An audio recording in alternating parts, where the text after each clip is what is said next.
from this computer. There we go. Hi! Good afternoon, Miss Mims. How are you today? I'm fantastic. How are you? I'm fine. I can see you got your computer stuff fixed.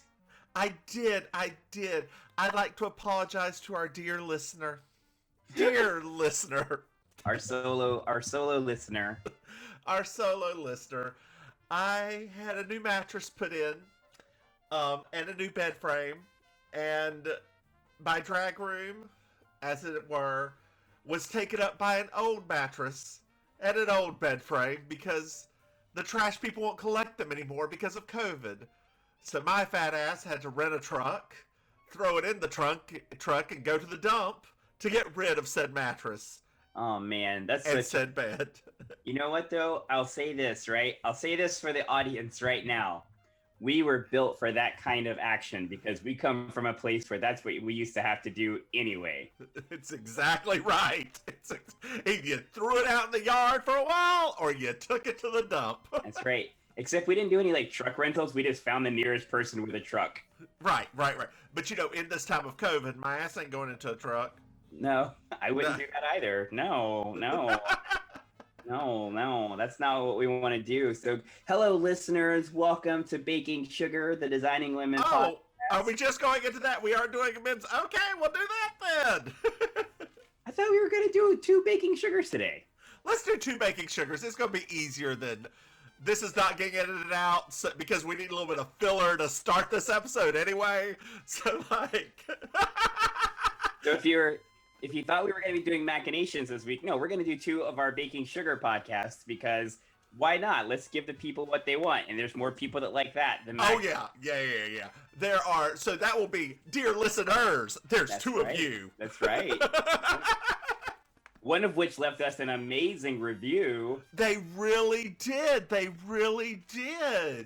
Completely unsolicited. We didn't solicit it at all. No, thank you for your reviews.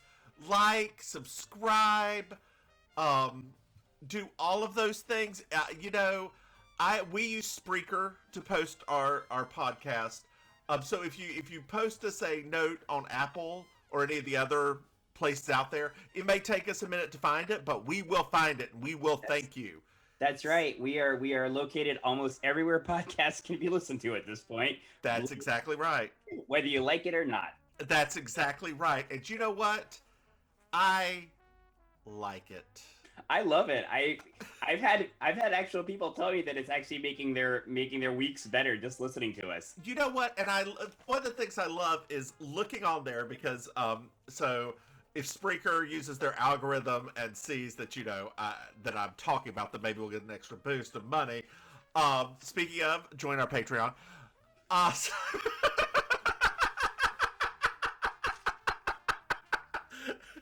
Please join our Patreon. Please, we need this money.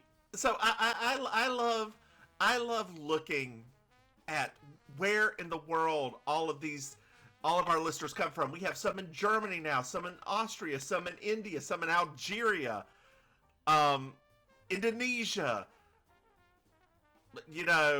A couple in Indiana. People love Southern talk. It's exactly right, and we do talk a lot. We talk a lot, bitch. A lot. So, are you ready? What were you gonna say? I was gonna say, speaking of talking, how are you doing? We haven't really checked in on each other. I'm doing quite fine. By the way, I'm the Divine Miss Mims. And I'm your gracious Auntie Maim, your gracious auntie in house. I'm doing fine. Nothing new, nothing too exciting.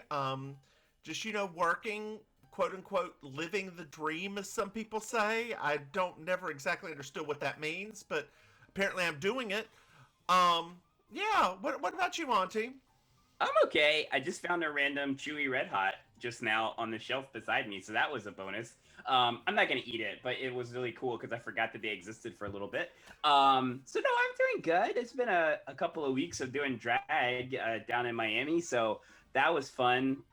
Taking up the new mantle of doing stand-up comedy, which is interesting. I just kind of got thrown into that pool. Are you funny? They tell me I am. Okay, good. That's enough. That's all you need. You know, Ellen made a career out of that. So, You know, you already know I would never personally say that I'm funny because I have no idea. But yeah. I will say you're not quite sociopathic as Ellen, so you may not have a career. Yeah, that's true. Actually, I do date them though, so there you go. Well, you know. Oh my god. What? This is such a major day. People don't even understand. Like, we've been teasing this for like the last like 5 episodes, and it's finally here, and I'm so excited. Well, does that mean you want to get involved in this episode? Oh my god, let's do it. Let's go ahead and jump in because I'm very excited. Okay, this is episode 6, Design House. I'm Julia Sugarbakers. I'm Julia Sugarbakers. I'm Julia Sugarbakers. I'm Julia Sugarbakers. And that's Marjorie. Just so you will know, and your children will someday know, is the night the lights went out in Georgia. The lights went out, the lights went out, the lights went out, the lights went out. And that is the night the lights went out in Georgia. I'm sorry, I didn't know. Well, now you do. From November 17th, 1986. So, we're starting at Sugarbakers. Yes. Charlene and Mary Jo are recording on an answering machine. For those who are part of Gen Z, back in the day, we had these devices that were like voicemail, but we actually had to, use a cassette. I don't even know, are cassettes still around? No, they're making a comeback, actually. Oh, why? They're horrible. I mean, it's a thing. It's just a thing. I saw it actually popped up on Facebook that Amazon was like, "Hey, we have cassette players again." I was like, "Oh, that's back? Okay." Speaking of things that are back, you know what's back? Radio Shack. You What? can go to radioshack.com. Some like group bought their whole like supply of stuff, and they're slowly releasing some of the stuff out. Like That's some of the so weird shit. weird. Yeah, it's great. It's great. I have thought about buying one of their shirts because they've got the old Radio Shack logo on a red shirt. I want that. My I dad know. worked at Radio Shack for a while. See, I loved Radio Shack. It was the second best place in the mall to work after the Dollar Tree. Wait a minute. What about the Sugar Shack or whatever it was called? The Sweet Nutty, That was it. they had rats. Hmm. You've ruined my day. Anyway, so Charlene is making a very sultry.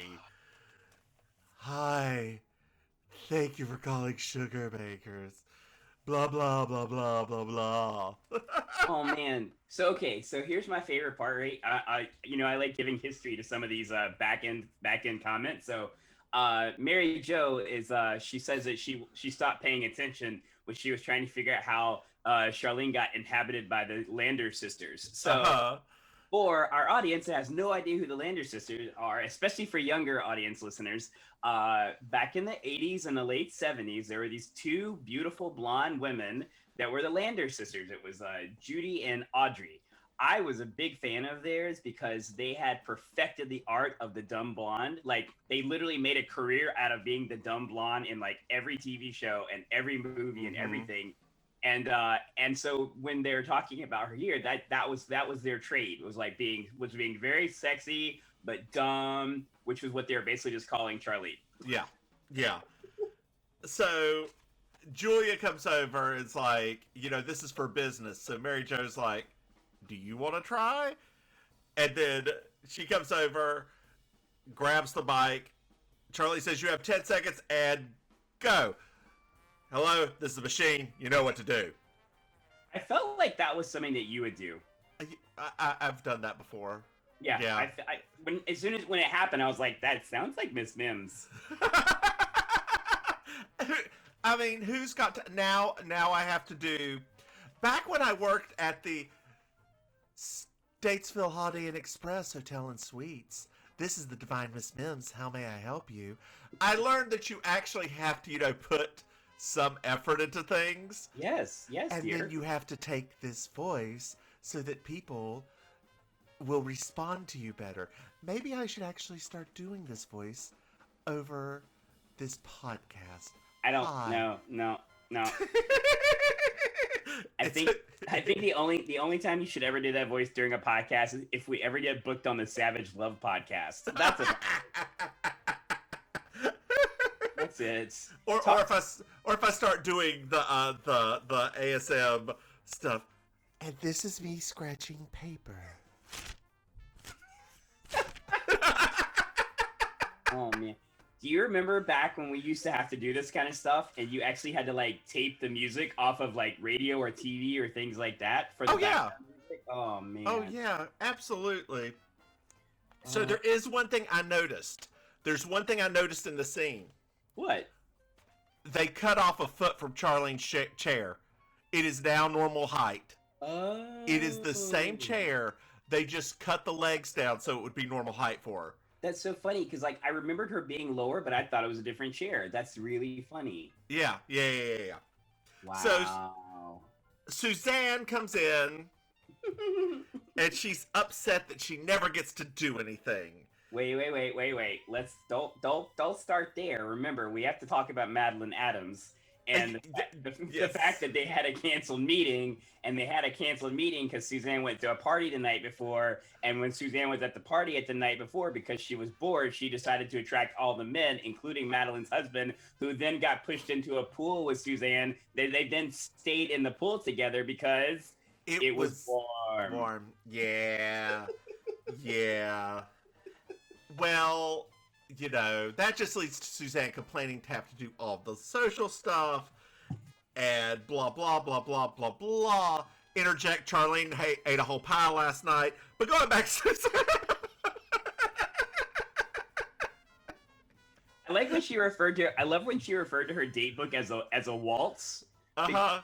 It was like lunch, dinner, lunch, dinner, lunch, brunch. I was like, oh my God, it is a waltz. Do you know what came to mind during the scene? What? Elaine Stritch. Here's to the ladies who lunch. The next time we have a Broadway night at the theater, I'm going to do that song. I'm just telling you right now, that's basically my number one. I want to do this song before I die. Yep. Oh, absolutely. It's a fantastic song. But just make sure that you throw the glass on the ground and scream. Yes. Oh, Elaine. I love her. Yeah. So, Suzanne's also a little bit upset because she feels like she feels like people are saying things like that, that she's not a design person and she's just a bimbo front person, because they actually physically told her she's not a design person and she's a bimbo front person.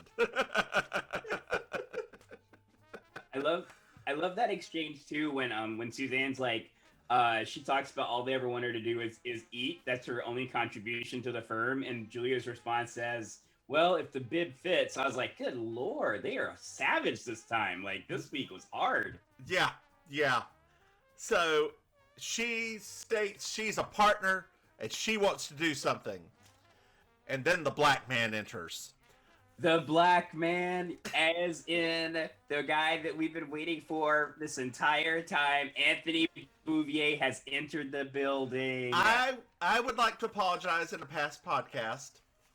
I referred to Anthony Bouvier or / Meshach Taylor as being a homosexual. He was not. He was married with kids. However, if you ever watch Wait. Let's hold on. Let's pause for a moment. Okay. we can joke about Meshack Taylor being a homosexual all day long because Meshack Taylor got his fame That's exactly right. from playing one of the first Yep. big screen homosexuals in a Right. major Hollywood movie. Right, in Mannequin. And he came back for a sequel. Oh, he was in Mannequin too? He was the only character from Mannequin 2 that came back.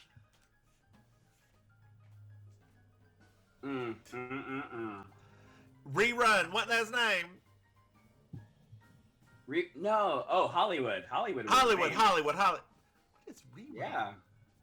Reruns from It's Happening. Remember What's Happening? Oh, yeah. No, yeah.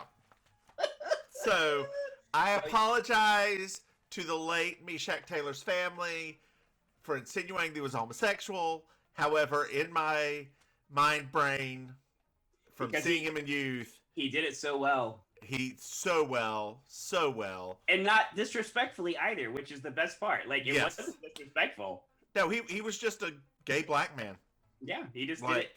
He was the campiest. Literally, if you look back on like movies and television, before In Living Color had the men on film, Meshack Taylor had been the single most campy black gay character in existence. Yep.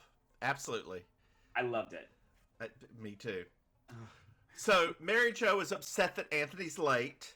God, she was not cute right here. Oof. And, like, Charlene just walks over to her and is like, he has to meet with his parole officer today.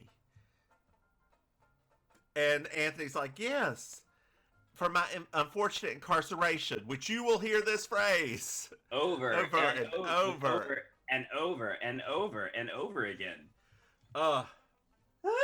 So So- many times he says it. So many times. So there's a little bit of not really plot that works out. And Julia finally's like, Suzanne, whatever.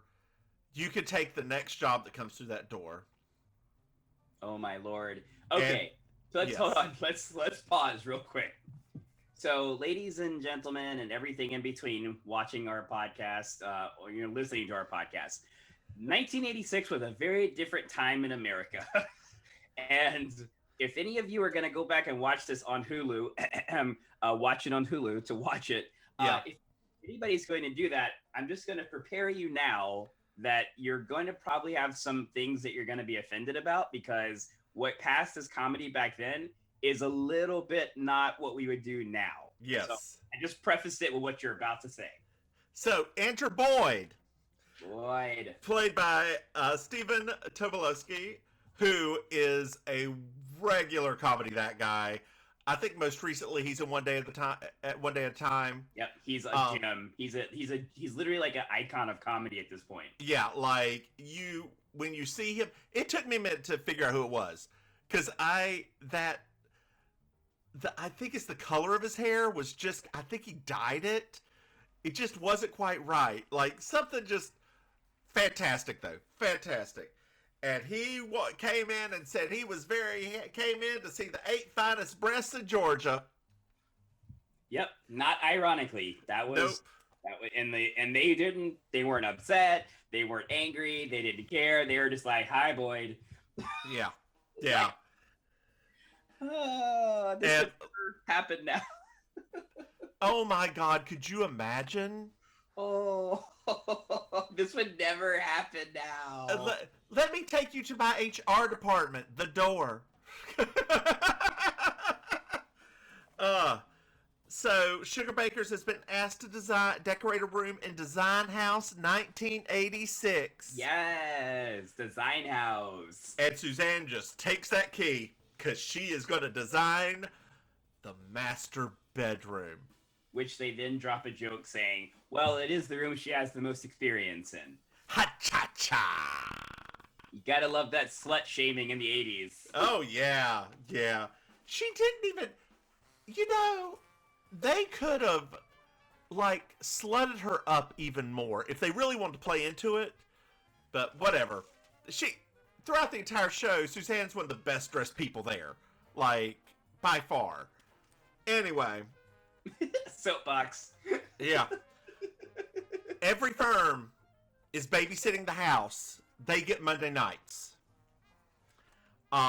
So apparently that was a Sunday that was Monday because it's the next day.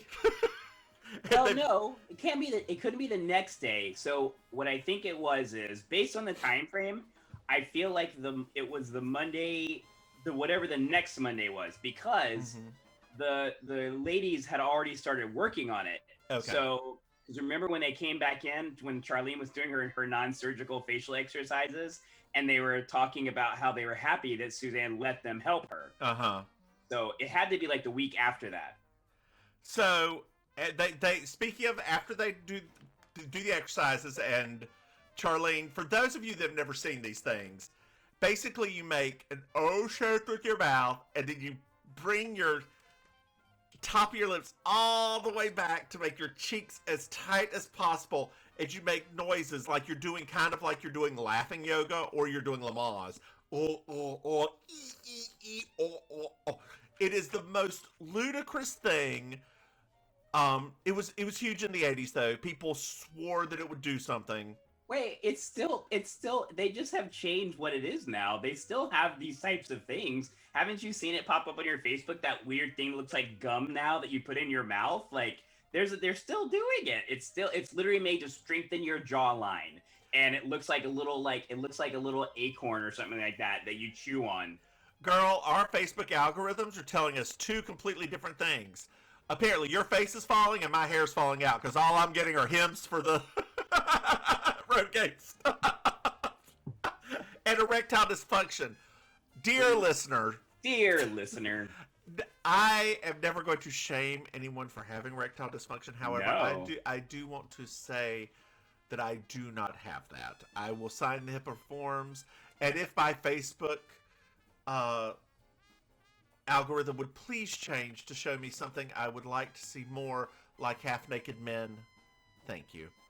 I mean, you know what though? Maybe you're getting those ads though because you work with chemicals. Could be. I mean, it could be that. They could be like, he's a man and his job is in chemicals, so we're gonna send him ads for like medicines and chemicals. Actually, you know what it may also be? It may also be a long time ago, when this stuff started. I clicked on one of them to see what it was, because it was like pills. I'm like, what pills are you? And I think at that time it was PrEP, because you know they do PrEP, which is an antiviral for HIV. For those of you that don't know, very specific to the gay community. It shouldn't be. It should be for everybody. Look into it if you're having sex, but also please don't have sex with random people during COVID. It's just not a good idea.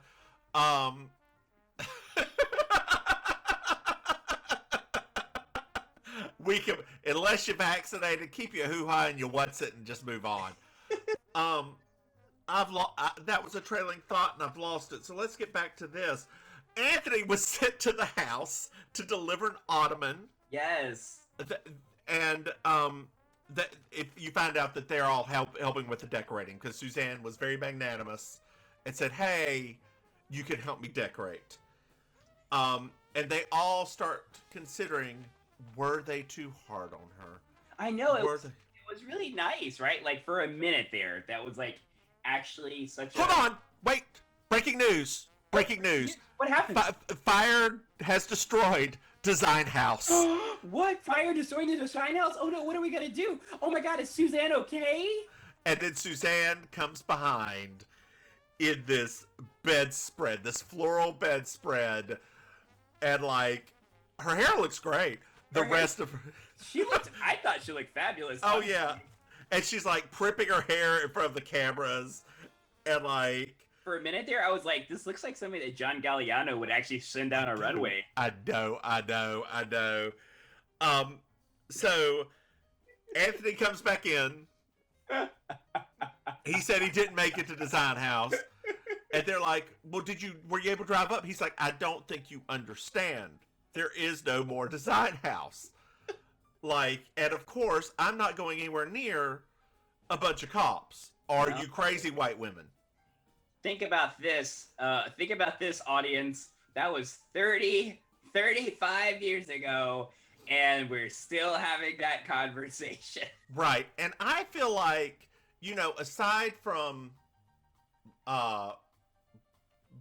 African American directed media at the time, Spike Lee,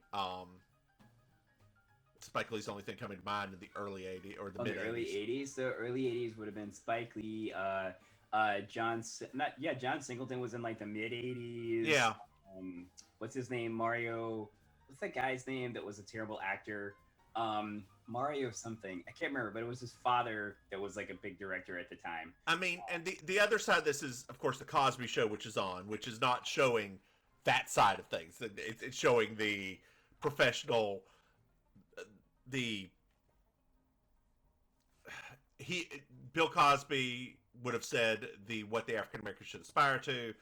Yes. Other people have said the minstrel show, like a better term. Well, for Cosby too, like at that time, I mean, for a lot of the audience that doesn't know this, I would definitely recommend you go back. Not that I want you to put any money in Cosby's pocket, but if you ever want to see what Cosby was like before he got gentrified, go back and watch some of his 70s movies that he did with Sidney Poitier, so you could actually see what he built his career off of before he became Mr. Gentrified Cosby. Yeah. But this is probably the first time in white media that this has been shown. Yeah. And it's shown in a very not glossed over way, but in a very comfortable way. So to the white people are like, does this really happen? Well, not to give any foreshadowing, but if you companion this with the next episode. Oh, we're getting to that. Yeah. We're not going to talk about that in this one, audience. So that's their next episode. Yeah. So they all start to blame her, of course, because who else could have done this? And then Suzanne comes in. Wait. Can we pause for a second? Because I have to say, they said something in this particular moment that I was like, oh my gosh, this is totally what just happened. Which is when Julia says that she's going to come back with some cock and bull story about what happened and then fly off to Barbados until nobody remembers it. And all I kept thinking was, oh my gosh, she's talking about Ted Cruz.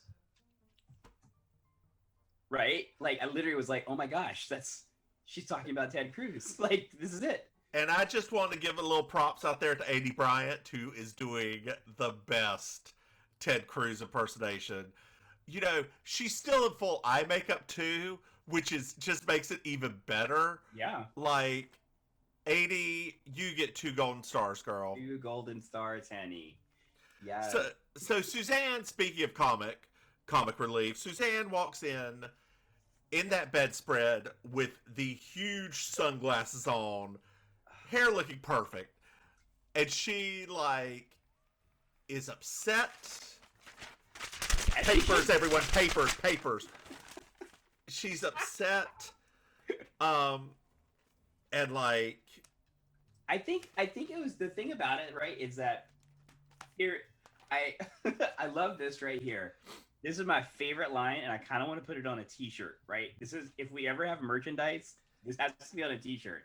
Is when Suzanne says about herself, I know what I am, I know what I did, and I deserve to die. I was like, oh my gosh, if I really wish that back in the 80s, merchandising was the same thing as it is now, because I was like, that would be on a t-shirt. It's absolutely true.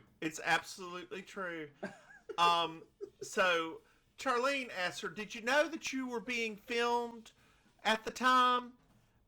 And she says something like, no, I thought it was Japanese tourists. Yes. And then Mary Jo says, wow, being in a fire has made you clever. Yeah. Oh my God, mildly racist and clever. Yeah, man, that's another amazing thing, right? There's so many dated references here that young people are not going to get. So for anybody that, when she said that, if you're watching the episode, it was a joke here in America, because anytime Asian tourists came, they were taking pictures. Now, of course, all other races were also taking pictures, but for some reason, we as a country decided to fixate on Asian people taking pictures because they did have more advanced cameras. And so it was like a run. When we say running joke, we mean for years it was a running joke, like literally years. So if you ever go to Asia, there are very specifically Chinese, like mainland Chinese tours of like museums and stuff. If you've somehow learned Mandarin before then, I suggest you go on one of these tours. They go through museums in like 20 minutes, go to the highlights of each point, and then leave the museum. It is insane to watch. When I was in Taipei, I was, wandering around like their national museum, and all of a sudden this tour group came through to bam, one thing, bam, the next thing, bam, the next thing, and then just left. And like, it was, I don't know where that came from. I guess Asian tourists, but Okay, yeah, it was a wild culture shock for me. I'm going to interrupt us for a second here because something just happened on my Apple Watch. Uh-oh. Thank you, Apple, for your Apple Watch. Disney Plus has added the negative depictions disclaimer to the Muppet Show. What? So basically, that's what they put on anything that has any sort of stereotype, any sort of anything that... So I'm sitting here thinking, like, what was on the Muppet Show? Not that we're going to go off on that topic, because that might actually be another podcast that we do later. But, yeah, isn't that crazy? Like, talking about, like, looking back in time and starting to put disclaimers on everything. The Swedish Chef, maybe? Maybe. I don't know. Who knows? We'll find out later. I'm going to go research that later. We'll talk about that during Machinations. Yeah, next week. I do apologize. This is going to be a 2-week break for Machinations, listener. Can we talk about Clinton? I really would like to know. Clinton Summers was there with her. Was he the random person from the That's what I was thinking. I was like, is that Clinton? Is that the guy? Like, did you see anybody in the shot with her? Did you see a guy? Me either. I just saw Suzanne. Yeah. But apparently there was... But they did say He was under the blanket. Right. So I was like, I went back and I rewound it a couple of times. And I was like, I don't see a guy under a blanket. Like, yeah, me either. So I was like, maybe they were just saying it as if like, well, also because Suzanne actually got interviewed. So Yeah. I guess there was a part of it to the whole thing that we didn't even see. So. Yep. And she did get interviewed, and I'd like to tell you, Auntie, she could go to prison for negligence. I didn't know that was a thing. Yeah. Is that Oh yeah. a thing? Yeah. Well, no, it'd have to be wanton negligence. Like, you just left a fire going, and she would just have to pay the bill. Like, it's not. It would be insurance fraud, is basically what they're saying she may have committed. Yeah. I was really like, I don't know the first thing about law other than to keep my black ass from getting in front of the police. So I was just like, I don't even know what that is. So I'd call you more mid-caramel, but that's just me. ooh, thank you. You're welcome, honey. Except when it gets dark outside. I'm real ambiguous racially until it gets dark, and people are like, I think he's black. I'm like, yeah, there we go. And then you put on a wig, and they're like, I think that's a black woman? Yes. Oh, God. I got black church lady arms now because of COVID. Oh, nice. I would like to tell you a little story real quick before we keep going. One time I was on a float in Pride, and there's always protesters. Westboro Baptist Church comes out to every Pride. They send 2 people to each one. Some people, their protesters started screaming at me. I was in a cheerleader outfit that was a midriff. I remember that one. And the protesters began screaming, ma'am, you need to put on some clothes, ma'am. God doesn't like it when women do that, ma'am. And I was like, if you think I'm a woman, there's something wrong with you. Because I didn't shave. And I am very hairy. Anyway. Suzanne, Anthony, I Suzanne. remember. What? Go ahead. So good in that outfit. You look so good. You look so good in that outfit. Let me just say, you looked amazing. We should actually put a picture of that on the Maim and Mims Instagram. I think I have one somewhere. I hope. Suzanne asked Anthony to take the rap for her because he's been to prison and he knows what it's like. This one's the most disturbing part of this episode for me. I was just like, that's a little much. Like, we could have actually... Yeah, think about it. It's like this, right? That scene, it was so short also that it didn't even technically need to be there for any of it to happen. I was like, did you guys have to do that? No, they didn't. So Suzanne is just defeated. She's sitting in a chair. Charlene says she'll go to jail with her too. Mary Jo comes up and says, I'll go too. Julia's like, no. And Charlene's like, but it's one for all and all for one. And Julia's like, they won't believe it, but sure, whatever. I love that part. I was thinking about it in terms of, because I was listening to another podcast, which I would recommend to everybody. It's whatever. It's called Newcomers with Nicole Byer. She watches like past things that everybody never watched. So I was listening to the episode about Lord of the Rings, and I thought about when they're like, I'll bring my blank, and I tried to think about what all four ladies would bring to the party. And so like for Mary Jo, I thought meek sarcasm. For Charlene, I thought seduction, but also ditziness, right? And but I could not figure out what Julia was going to bring that would actually be of help in prison. Her elephant gun. Oh, I forgot about the elephant gun. That's next episode, but oh, it's true. Yeah.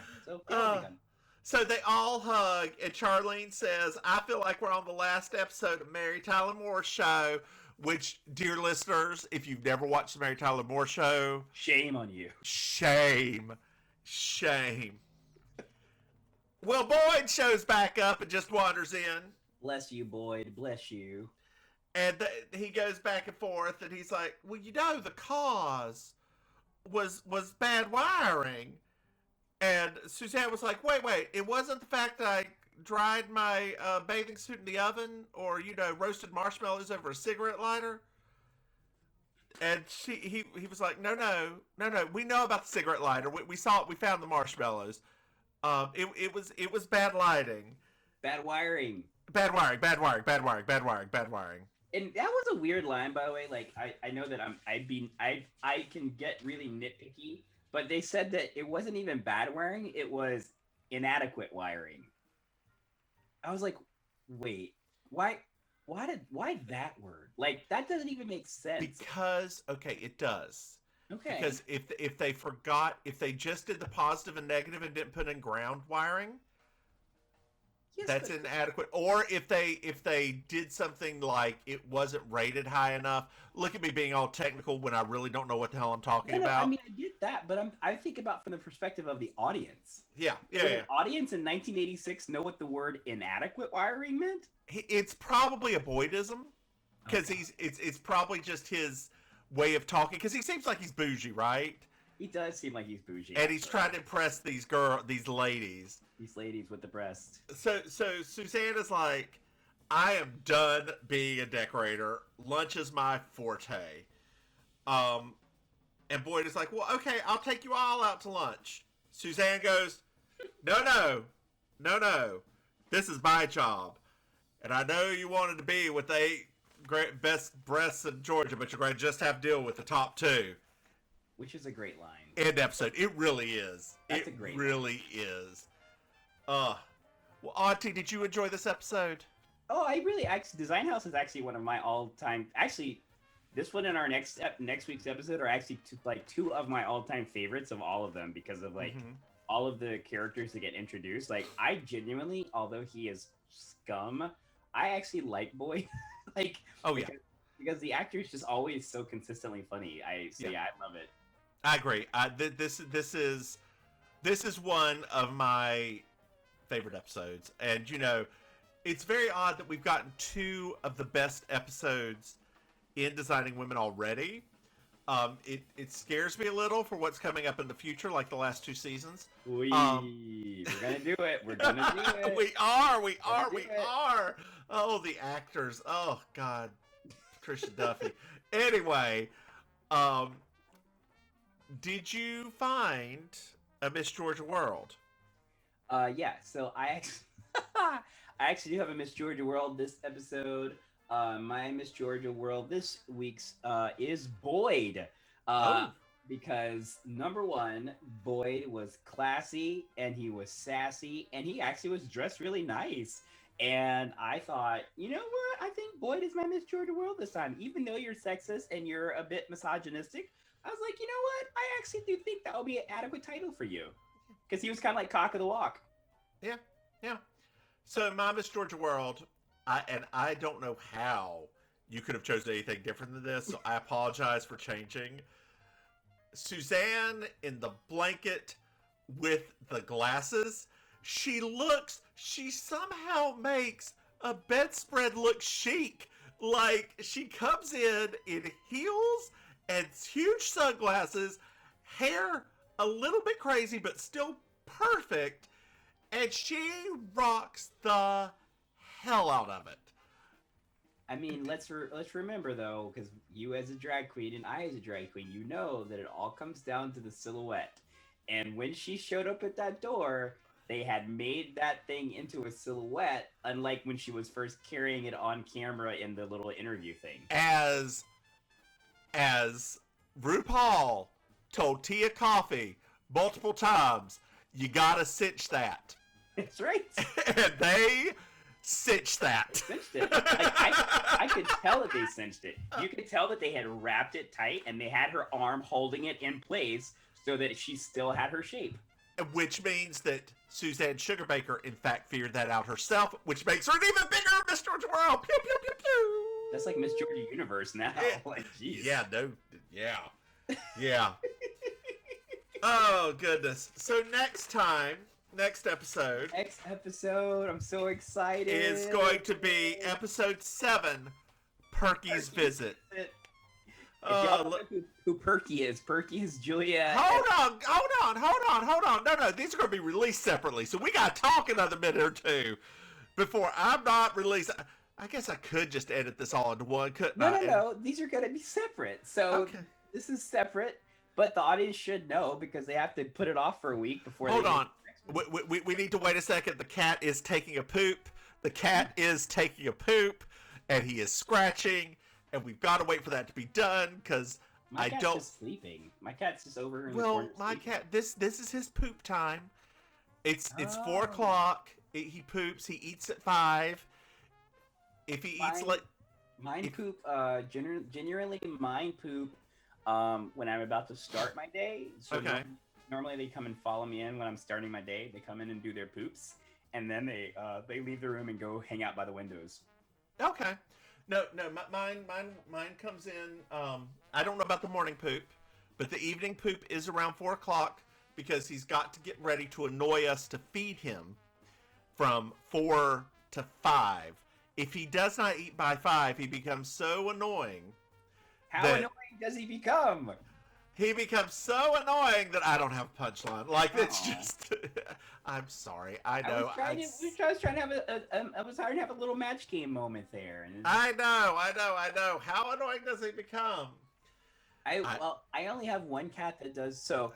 The audience is like, are they just talking about their cats? Yes, we are. Yes.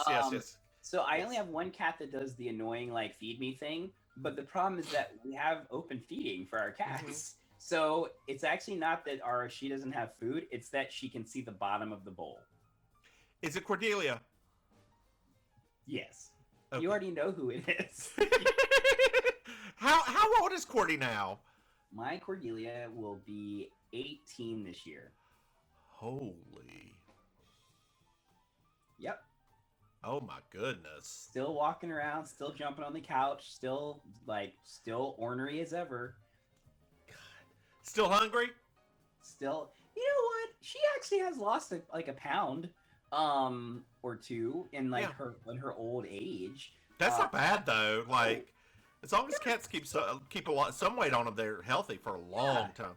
I think it's because our house is spread out that it's just easier for her to move around. So Yeah. she kind of gets exercise just from walking around because she likes to hang out in one room that's on the opposite end as where the food and the pooping is. So she has to really walk to get to it and then go back to her spot. She's like an elderly mall walker.